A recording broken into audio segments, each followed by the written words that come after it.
अस्सलामुअलैकुम दोस्तों सुजुकी की कार्स पर आपने VXR या VXI जैसे वर्ड्स तो जरूर देखे होंगे, लेकिन दोस्तों क्या आप जानते कि इन वर्ड्स का मतलब क्या होता है। और दोस्तों क्या आप जानते कि हमारी इस दुनिया में एक ऐसी जगह भी मौजूद है जिसको द वे ऑफ द हिल कहा जाता है। वीडियो एंड तक लाजमी देखिएगा क्योंकि आज की वीडियो आपको बहुत ज्यादा नॉलेज देने वाली है।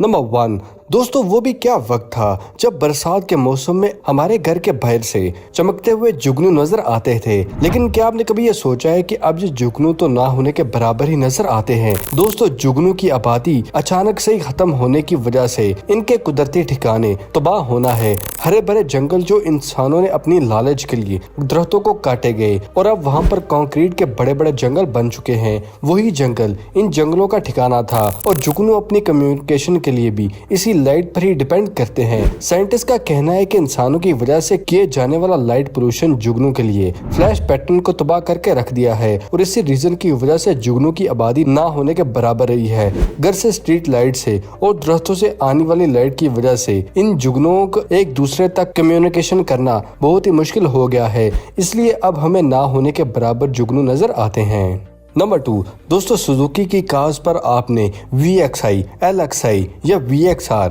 या VDI जैसे वर्ड्स तो जरूर देखे होंगे, लेकिन क्या आप जानते कि इन वर्ड्स का मतलब क्या होता है? अगर नहीं जानते तो मैं हाजिर हूं ना आपको बताने के लिए। दोस्तों इन वर्ड्स के दो हिस्से होते हैं जिनमें फर्स्ट वर्ड LVZ इनका वेरिएंट शो करता है। L का मतलब लो मॉडल, V का मतलब वैल्यू एडेड मॉडल और Z का मतलब टॉप मॉडल होता है। और इन्हीं वर्ड्स के थ्रू आप बहुत ही आसानी से सुजुकी कंपनी के कार का मॉडल बता सकते हैं।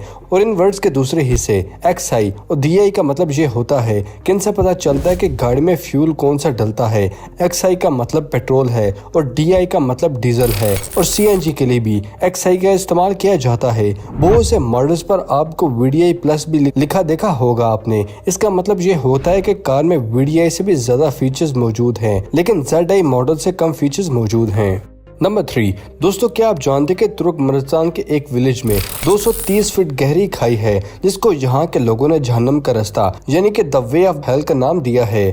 दोस्तों क्या आप जानते कि ऐसा क्यों हुआ है? तो दोस्तों आपको बताता चलूं कि इस गड्ढे में 40 साल से लगातार आग के शोले चमक रहे हैं और इस खाई के मौजूद अंदर आग को बहुत क्लियरली देखा जा सकता है।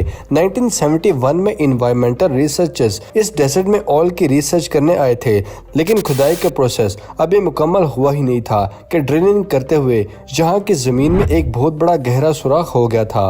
पर इस खुदाई में किसी की जान तो नहीं गई थी, पर होल से बहुत ज्यादा मिकदार में मीथेन गैस निकलने लगी और बहुत से एरियाज को इस गैस की वजह से बहुत नुकसान भी हुआ था। मीथेन गैस को रोकने के लिए दो तरीके हैं, या तो इस होल को बंद कर दिया जाए या इस गैस को जला दिया जाए। तो साइंटिस्ट ने ये डिसीजन लिया कि हम गैस को जला देते हैं। उनको अंदाजा था कि कुछ दिनों में गैस जलकर खत्म हो जाएगी, लेकिन उनका ये अंदाजा गलत था क्योंकि गैस की मिकदार बहुत ही ज्यादा थी और ये गैस आज भी जल रही है। और ये गैस कब खत्म होगी ये कोई नहीं जानता, पर इसी की वजह से इस मुल्क को सबसे ज्यादा पॉपुलर डेस्टिनेशन जरूर बना दिया है।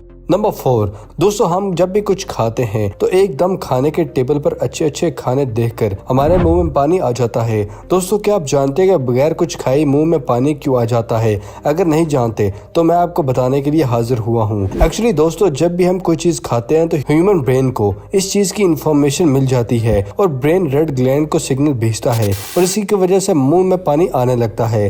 और इसी तरह ह्यूमन ब्रेन में खाने की चीजों और मुंह में पानी का आना ये दोनों कनेक्ट कर जाते हैं। ह्यूमन साइकोलॉजी में इस चीज को कंडीशनिंग कहते हैं और इसलिए जब भी हम खाने की कोई भी चीज देखते हैं तो मुंह में पानी आता है। नंबर 5 दोस्तों, क्या आप जानते हैं कि super computer massive computer power high capacity machine होती हैं जो कम्प्लेक्स से कम्प्लेक्स कंप्यूटेशन कर सकते हैं और साइंटिस्ट को रिसर्च करने में भी मदद देते हैं। दोस्तों क्या आप जानते हैं कि दुनिया के टॉप कंप्यूटर किस मुल्क में और उनकी तादाद कितनी है? ये सुनकर आपको हैरानगी होगी कि 226 चीन मुल्क में ही सुपर कंप्यूटर्स मौजूद हैं और 113 कंप्यूटर USA के पास हैं, जिससे ये पता चलता है कि दुनिया में टोटल सुपर कंप्यूटर्स को ज्यादातर हिस्सा सिर्फ 2 ही मुल्कों के पास है। और आज के इस दौर में दुनिया का सबसे ज्यादा पावरफुल कंप्यूटर जापान में है जिसका नाम फगाकू है, जिसको 7.3 मिलियन कंप्यूटर कहते हैं।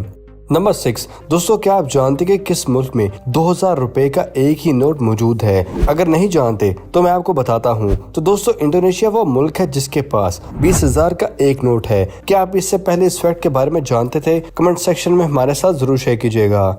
नंबर 7 दोस्तों, ये लोहे की जंजीर समंदर के किनारों पर मौजूद होती है जो कि प्रोटेक्शन के लिए इस्तेमाल होती है। तो दोस्तों, क्या आप जानते हैं कि समंदर की जो लहरों में जो सी सॉल्ट मौजूद होता है उसकी वजह से यह लोहे की जंजीर रस्टेड हो गई है और इस लोहे की जंजीर पर इतना जंग मौजूद है कि ऐसा लगता है कि ये लकड़ी की बना रखी है, जबकि इसके ऊपर रस्ट की बहुत ज्यादा मिकदार मौजूद है। नंबर 8 हार्वर्ड यूनिवर्सिटी की रिसर्च से ये पता चला है कि जब भी कंपनी में अगर बहुत ही इंटेलिजेंट चालाक वर्कर हो जो कि एक दूसरे से हसद करते हैं पर फिर भी कंपनी को टॉप पर लेके जाने के लिए काम कर रहे हैं, ये लोग मतलब टॉक्सिक टाइप वर्कर्स हैं। और किसी कंपनी में अगर कम इंटेलिजेंट लोग हैं लेकिन आपस में कोऑपरेशन बहुत ज्यादा है, लाइक लेस प्रोडक्टिव और मोर कोऑपरेटिव, और इन दोनों सिचुएशन में कंपेयर किया जाए तो कंपनी के फ्यूचर के बारे में बात करें तो जिस कंपनी में कम इंटेलिजेंट लोग होंगे पर आपस में कोऑपरेशन ज्यादा है, इस कैटेगरी की company as compare to highly intelligent staff वाली कंपनी से ज्यादा बूस्ट करेगी और उस कंपनी का फ्यूचर बहुत ज्यादा ब्राइट होगा। इसलिए दोस्तों, नीयत साफ तो मंजिल साफ। नंबर 9 दोस्तों, तियाब स्वामी जो कि न्यू जर्सी के सिटीजन हैं, वो $5 का ऑरेंज जूस शॉप से खरीद कर जा रहे थे, मगर घर जाते हैं तो उसकी वाइफ कहती है कि ये बहुत ही एक्सपेंसिव जूस है। उसकी वाइफ ने कहा इसको रिटर्न कर दो। वो शख्स जूस को रिटर्न कर आता है और उस शॉप पर जाता है जो कि उसकी वाइफ ने वो शॉप बताई जो कि $3 की थी और बाकी के पैसों से वो 2 लॉटरी टिकट खरीदता है। और आपको ये जानकर हैरानगी होगी कि उस टिकट से उसने $315 मिलियन जीते थे। दैट्स अमेजिंग स्टोरी, जो कि तकरीबन 1900 करोड़ रुपए बनते हैं। इसको कहते हैं लक, और ये लक कम ही लोगों का होता है। क्या आप भी इतने खुशकिस्मत हैं? आपका भी कभी प्राइज बॉन्ड निकला है? हमारे साथ कमेंट सेक्शन में जरूर शेयर कीजिएगा। नंबर 10 दोस्तों, आपने ऑल को तो देखा होगा पर दुनिया में बहुत ही यूनिक भी ऑल मौजूद हैं जो कि बाकी उल्लू से बहुत ही अलग होते हैं। उसको ब्लैक बन ऑल कहते हैं जो बहुत ज्यादा रेयर ऑल हैं और इस ऑल का डिजाइन बहुत ही यूनिक होता है और ये ऑल बहुत ही रेयर होते हैं। नंबर 11 अटर्नी जेरेड एरम के बारे में क्या आप जानते हैं? अगर नहीं जानते तो गूगल पर सर्च कर ले और इनके बारे में मैं भी आपको बताता चलूं कि इनका लॉ तक का सफर कैसा रहा। तो दोस्तों, 10 साल की उम्र में जेल गए थे और उनको ऐसे क्राइम की सजा मिली जो उन्होंने किया ही नहीं था। तो उसने जेल में 10 साल लॉ की स्टडी की और लॉ के अकॉर्डिंग ही अपनी सेंस को इम्प्रूव किया और बाहर निकलने के बाद एक लॉयर बना और अब वो लोगों की मदद करता है जो फासली किसी क्राइम में आ जाते हैं जो कि असल में उन्होंने वो क्राइम किया ही नहीं होता अक्सर ऐसा है कि जो क्राइम करता है वो सलाहों के बाहर होता है और जो मासूम होता है वो सलाहों में। देखा जाए तो हम इंसान कितने ही मतलब प्रस्त हैं, अपने आप को बचाने में लगे रहते हैं। नंबर 12 डेलेन एंड्रयूज जो कि जॉर्जिया के टीचर जो कि ट्रैवल इंश्योरेंस पॉलिसी करती है, तकरीबन 30,000 की इंश्योरेंस करती थी। उस कंपनी ने 7 लाख दिए।